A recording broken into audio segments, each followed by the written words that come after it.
The chapter begins with a view of a luxurious hotel from the outside. Inside, we see Jack and Yujiro dining in a private room, both well-dressed for the occasion. Yujiro breaks the silence by asking Jack about his eye, as Jack is wearing glasses due to the damage he sustained in his last fight with Kosho. Jack's expression shows a mix of emotions in response. Yujiro suggests that Jack should eat softer food for now. When the waiter arrives to take their drink orders, Jack asks for tap water, but Yujiro reminds him that this is a high-class hotel where tap water isn't served. Jack then requests mineral water, but the waiter asks if he would prefer it sparkling. Yujiro points out the irony, and the waiter quickly apologizes. Yujiro orders 2 large glasses of dry sherry.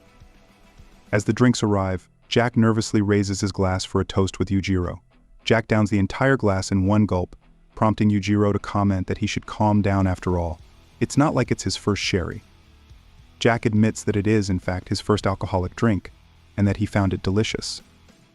The waiter then serves the first course of fish carpaccio with balsamic sauce, flavored with rum and served with tomatoes. Jack seems impressed by the presentation, and after tasting it, he remarks that it's delicious and melts in his mouth. Yujiro then surprises Jack by saying that when it comes to using a knife and fork, Jack is much better than Baki. Jack is taken aback by this unexpected compliment from his father, feeling a pleasant shock that he's better than his younger brother in something. As another drink is served, Jack again gulps it down in one go, leading Yujiro to criticize his drinking style. The next course is turtle soup flavored with curry. Jack is amazed by the explosion of flavors in his mouth. Yujiro asks if it's tasty, and Jack admits that he doesn't have words to describe it. The following dish, a lobster steamed in champagne and served with American sauce, is brought out. After taking a bite, Jack asks if he can eat the lobster with his hands. Yujiro agrees, noting that they are in a private room but advises against doing so in public. As Jack devours the lobster with his hands, the waiter looks astonished, but Yujiro signals him to remain silent. The main course is then served bone and lamb, warmed for several hours at a low temperature in olive oil. The waiter explains that it's more tender than standard grilled lamb, and a berry-based sauce gives it a fruity flavor. Yujiro suggests that the bones be removed, but Jack grabs a piece of lamb and devours it, bones and all. Yujiro remarks that it's a good thing they have a private room, because Jack is a very active eater. Within minutes, the plate of lamb is completely empty. Jack takes a sip of his drink and thanks his father for the meal, while Yujiro sips tea. After dinner, Jack apologizes for bringing it up right after eating, but he asks why he invited him. Yujiro replies that he doesn't need a reason to invite his son to dinner. Jack presses further, saying he'd like to hear what Yujiro really thinks about him. Yujiro calmly replies that it's normal for a father to invite his son to dinner. There's nothing strange about it. Jack, with a smirk, by asking if Yujiro really believes he's a normal father. The waiter, sensing the tension, becomes nervous. Yujiro, looking thoughtful, admits that he's never really considered whether he's normal or not. Jack responds with all due respect, saying that Yujiro isn't normal, not just as a father but as a human being. The waiter excuses himself, leaving the two alone. Yujiro, now slightly irritated, asks Jack if he thinks he's inhuman. Jack nervously backtracks, saying he didn't mean it quite like that.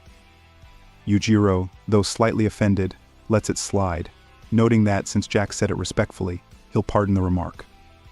Suddenly, Yujiro slams his hand on the table and aggressively asks Jack why he's hesitating when what he wants is right in front of him.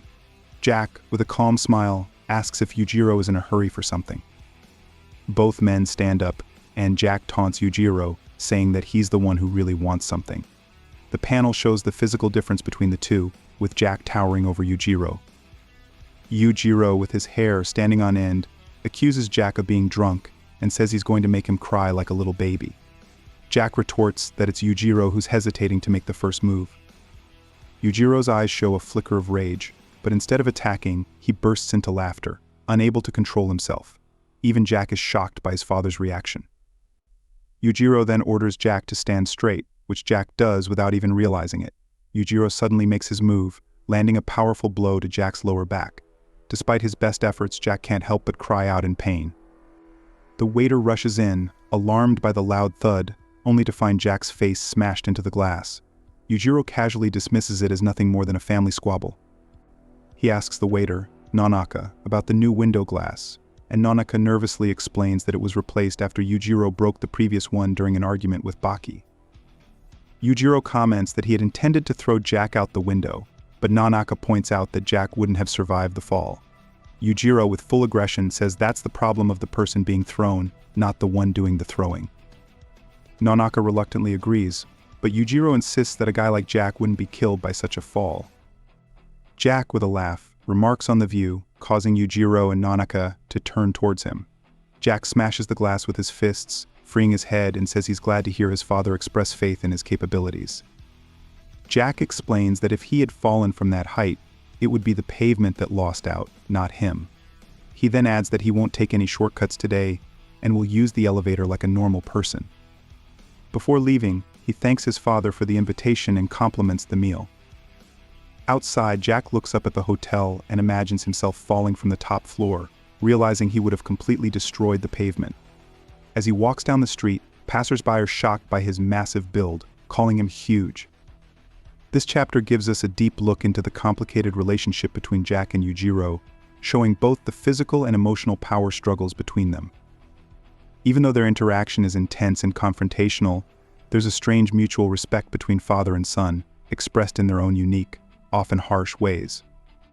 Jack acknowledging that Yujiro has faith in him is a rare moment of connection, and it hints at the possibility of exploring their bond further in the future. As Jack walks away, we're left wondering how much Yujiro has influenced him, not just as a fighter but as a person. This chapter is a strong reminder of how the Baki series masterfully combines intense action with deep emotional layers, making us think about the characters on a much deeper level. It's not just about the fights, it's about the relationships, the respect, and the impact these characters have on each other. This complex father-son dynamic adds a rich layer to the story, keeping us hooked and eager to see how it all unfolds. That's all for today. If you liked the video, don't forget to subscribe. Share your thoughts in the comments below, and I'll see you in the next one.